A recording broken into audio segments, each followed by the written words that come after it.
नमस्कार, आदाब।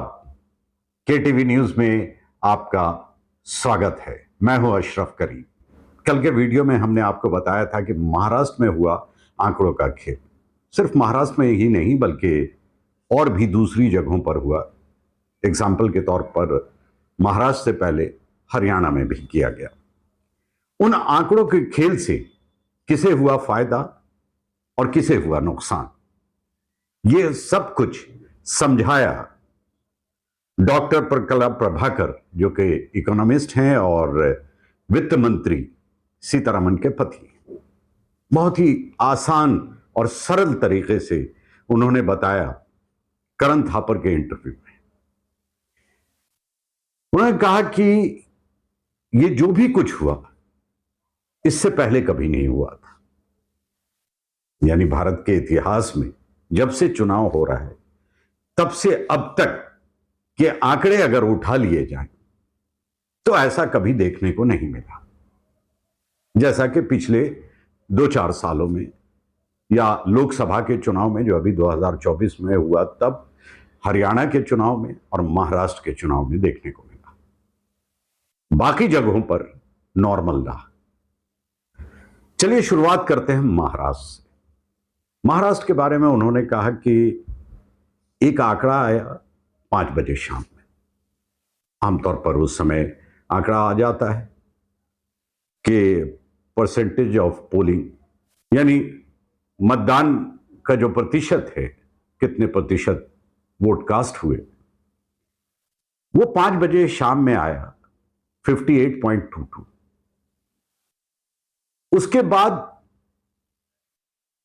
6 बजे तक का समय है। अगर 6 बजे तक लोग आ जाते हैं वहां पर, जो भी लोग आए हैं वो मतदान करके ही जाएंगे। तो चलिए, मतदान और उसके बाद परसेंटेज निकालने में थोड़ा समय लग सकता है।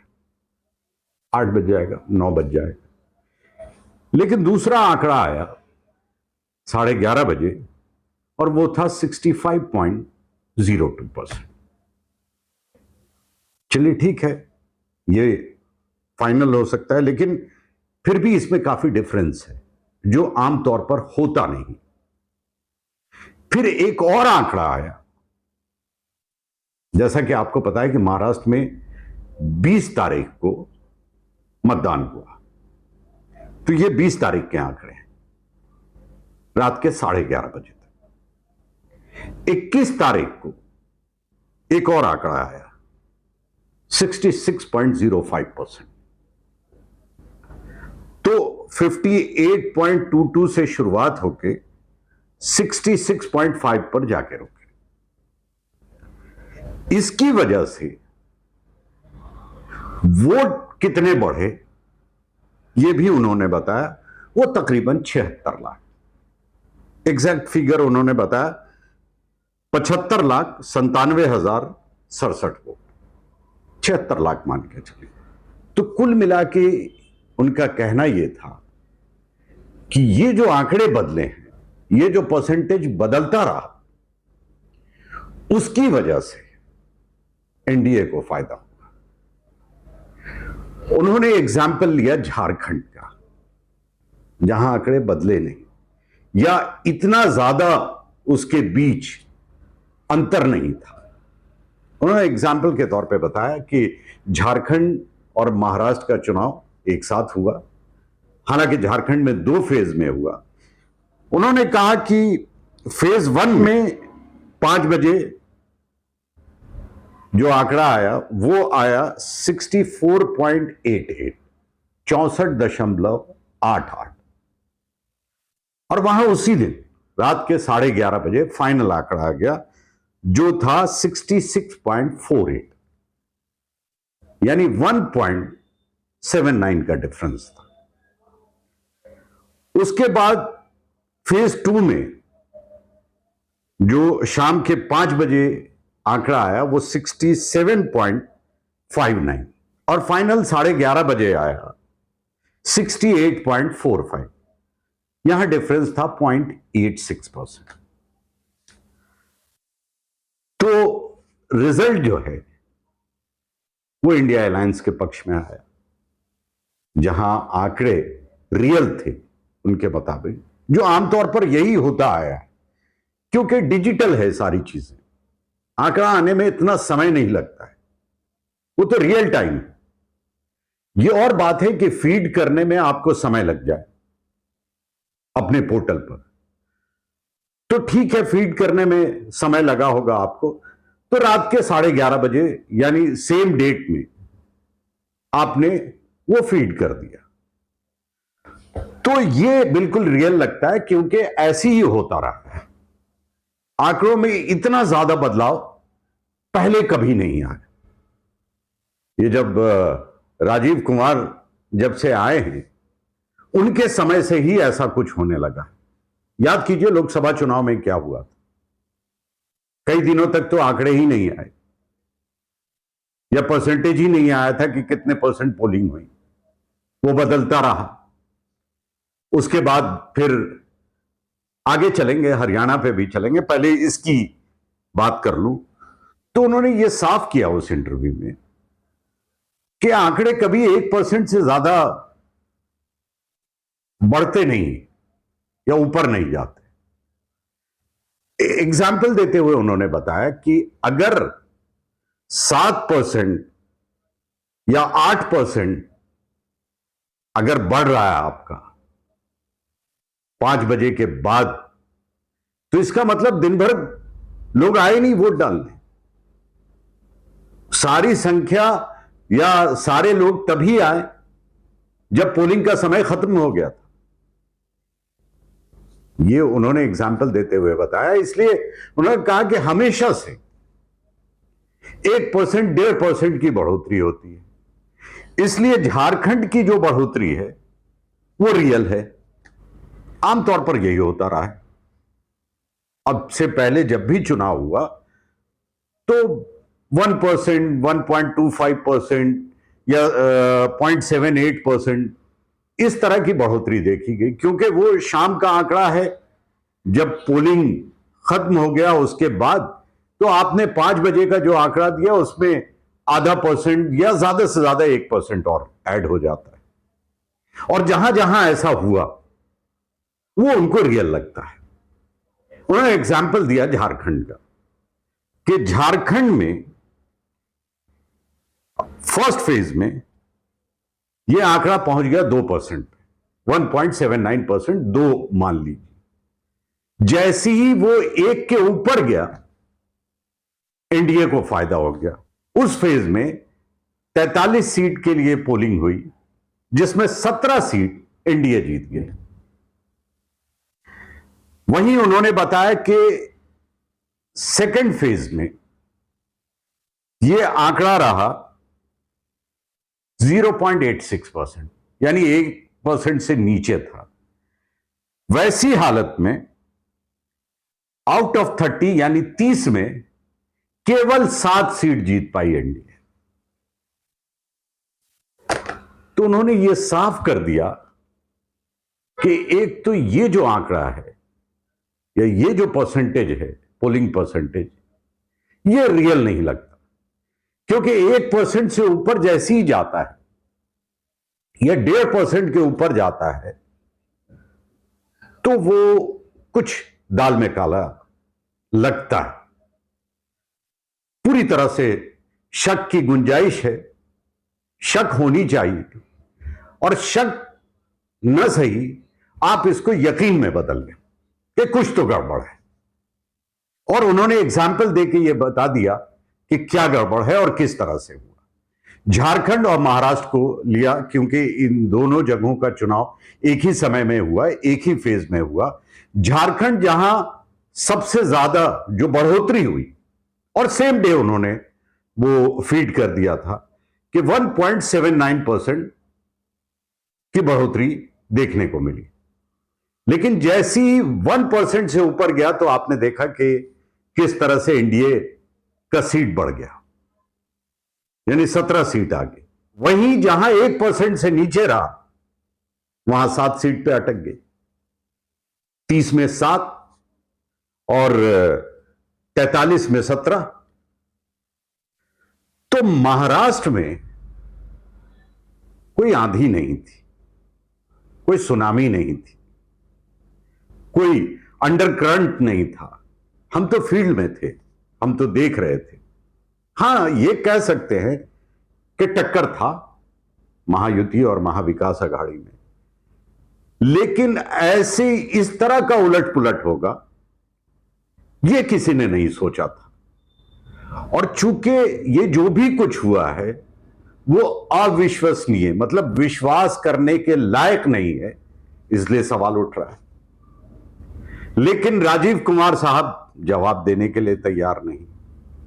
हां, दूसरे उस शख्स का जिक्र करूंगा मैं जो कि पूर्व चुनाव आयुक्त हैं, एसवाई कुरैशी। 2010 से 2012 तक थे वो। उन्होंने कहा कि यह कैसे हो सकता है, यह नामुमकिन है, क्योंकि सारी चीजें डिजिटल हैं। आपको जैसी ही वोटिंग खत्म हुआ वो आंकड़े आपको मिल जाते हैं। जो समय लगता है वो फीड करने में लगता है। आप जो समय ले रहे हैं यह गलत है, ऐसा होता नहीं है। तो समय लेने का मतलब यह है कि आप जो एक्चुअल नंबर है वो नहीं, कुछ और फीड कर रहा है, तभी तो आप समय ले रहे हैं जोड़ घटाव के लिए। यानी फॉर्म 17A में यह उसी वक्त कंक्लूड हो जाता है, खत्म होते ही, वोटिंग खत्म होते ही।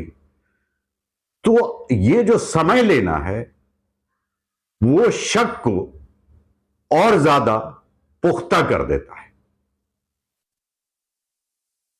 इसका मतलब यह है कि जिस तरह की बातें लोग कर रहे हैं, सोच रहे हैं, वो सही है और यह जवाब देना चाहिए।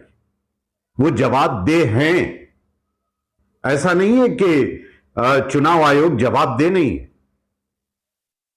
भाई, प्रजातंत्र में तो जनता ही सब कुछ है, जो नागरिक है वही सब कुछ है। प्रधानमंत्री भी जवाब दे हैं, राष्ट्रपति भी जवाब दे हैं। आप चाहे जितने बड़े मंत्री हो, आप जवाब दे हैं जनता के लिए, आपको जवाब देना होगा। तो चुनाव आयुक्त कौन से इतने बड़े हो गए कि वो जवाब दे नहीं होंगे? वो सिर्फ ये सोचते हैं कि चुनाव करा दिया बस काफी है, हम जनता के प्रति जवाब दे नहीं है। अरे आप हैं और आपसे जवाब तलब किया जाएगा, आपको जवाब देना ही पड़ेगा, चाहे जितना भी समय आप लेते।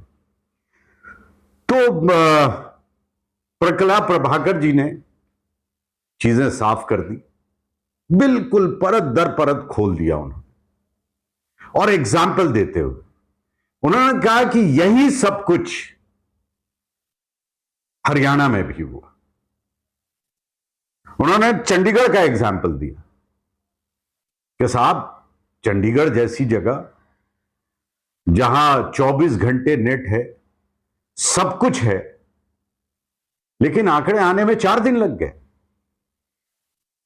इसके पीछे कोई तो वजह होगी, 4 दिन क्यों लग गया आपको? यही बात एसवाई कुरैशी साहब कह रहे हैं कि ये तो रियल टाइम होता है। फीड करने में जो समय लग जाए आपको, आप 2 दिन, 3 दिन, 4 दिन किस लिए ले रहे हैं? तो ये खेल बहुत बड़ा है। और सबसे बड़ी बात यह है कि हर पार्टी के लोग सवाल उठा रहे हैं और ये कह रहे हैं कि घपला हुआ है, ये कह रहे हैं कि गड़बड़ी हुई है, ये मान रहे हैं कि वोटों की चोरी हुई है या गिनती में हेराफेरी की गई, लेकिन किसी तरह का एक्शन उनकी तरफ से नहीं दिख रहा है। हां, एक और शख्स हैं जिनको मैं काफी दिनों से फॉलो कर, वो एक सोशल मीडिया चैनल पर बैठे थे और बातचीत कर रहे थे। उन्होंने बड़े पते की बात कही। योगेंद्र यादव जी हैं, उनको बहुत जमाने से देखा है टीवी पर बैठ के डिबेट शो में, और वो इतने सटीक आंकड़े देते हैं, हालांकि जरूरी नहीं है कि 100% सही हो। उन्होंने कहा कि साहब इतना बड़ा डिफरेंस लोकसभा चुनाव और विधानसभा चुनाव के बीच में कैसे आ सकता है। उन्होंने एग्जाम्पल देते हुए यह कहा कि लोकसभा चुनाव में आप अगर किसी राष्ट्रीय पार्टी को वोट दे देते हैं तो फिर आप राज्य के चुनाव में, विधानसभा चुनाव में क्षेत्रीय पार्टी जो है उनका साथ देते हैं। और वो कहते भी हैं कि चलिए लोकसभा चुनाव में तो आपने दे दिया राष्ट्रीय पार्टी को, अब तो हमें वोट दीजिए। लेकिन साहब जितनी भी क्षेत्रीय पार्टी थी वो तो बिल्कुल साफ हो गई, खत्म कर दिया उनको। ये कैसे मुमकिन है? राष्ट्रीय पार्टी, भारतीय जनता पार्टी 132, मतलब सुनामी आंधी की तरह सारी सीट जीत ली उन्होंने। स्ट्राइक रेट 90%, 90% से ज्यादा। तो किसके बल पर? क्या वोटर के बल पे, या फिर चुनाव आयोग के बल पर? शक तो है, और शक की गुंजाइश भी है। और जब तक जवाब नहीं दे देते, या फिर आपकी खामोशी इस शक को यकीन में बदल देगा, क्योंकि आंकड़े जिस तरह से आए हैं वो तो यही कह रहे हैं कि सब गोलमाल है। तो इन सब की बातों के बाद मैं किसी नतीजे पर आपको पहुंचाने की कोशिश नहीं कर रहा हूं, बल्कि तस्वीर साफ हो गई होगी, आप खुद ब खुद नतीजे तक पहुंच सकते हैं। वहीं दूसरी तरफ यह तय ही नहीं हो पा रहा है कि महाराष्ट्र का अगला मुख्यमंत्री कौन होगा। खैर, एकनाथ शिंदे उन्होंने कदम पीछे हटा लिया है, और अजीत दादा पवार वो रेस में थे ही नहीं, बचे देवेंद्र फडणवीस। ऐसा लगता है कि शायद उनके नाम पर भी मुहर ना लगे। हाँ, एक नाम पर कयास लगाया जा रहा है, वो उसकी बहुत सारी वजूहात हैं। एक तो ये कि देवेंद्र फडणवीस के बिल्कुल मुखालिफ हैं, उनको हाशिए तक पहुंचा दिया था देवेंद्र फडणवीस ने। उसके बाद राजनीति में उनको फिर से ऊपर लाने वाले अमित शाह के करीबी माने जाते हैं। और जैसी खबर है, खबरों में यह खबर है कि अमित शाह बिल्कुल पसंद नहीं करते देवेंद्र फडणवीस को। वो शख्स जिसके बारे में मैं जिक्र कर रहा हूं वो है विनोद तावड़े। आपको याद होगा वसई में जो नोट लहराया गया था जिनके सामने, उनकी बड़ी लंबी चौड़ी मीटिंग हुई अमित शाह से। उसके बाद यह कयास लगाया जाने लगा कि शायद उनको प्रमोट करें अमित शाह, उनको ऊपर लाए, क्योंकि बीजेपी हमेशा एक नए चेहरे को सामने ले आती है। ऐसा कई जगहों पर देखा आपने, कई राज्यों में, कि नए चेहरे लाए गए। जैसे मध्य प्रदेश, वहां पर शिवराज सिंह चौहान के नेतृत्व में चुनाव लड़ा गया और ठीक ठाक जीत मिली, उसके बावजूद उन्हें मुख्यमंत्री पद नहीं मिला। तो बीजेपी ऐसा करती रही है, इसलिए यह कयास लगाया जा रहा है कि हो सकता है कि कोई नया चेहरा। आज के लिए बस इतना ही। और अगर आपने इस चैनल को सब्सक्राइब नहीं किया है तो प्लीज सब्सक्राइब कर लें, बेल आइकन दबा दें और अपने दोस्तों के साथ भी शेयर करें, ताकि इस तरह की खबरें खंगाल के ढूंढ के आपके लिए मैं लाता रहूं, आप तक पहुंचाता रहूं और आपका प्यार मिलता रहे। बहुत बहुत शुक्रिया।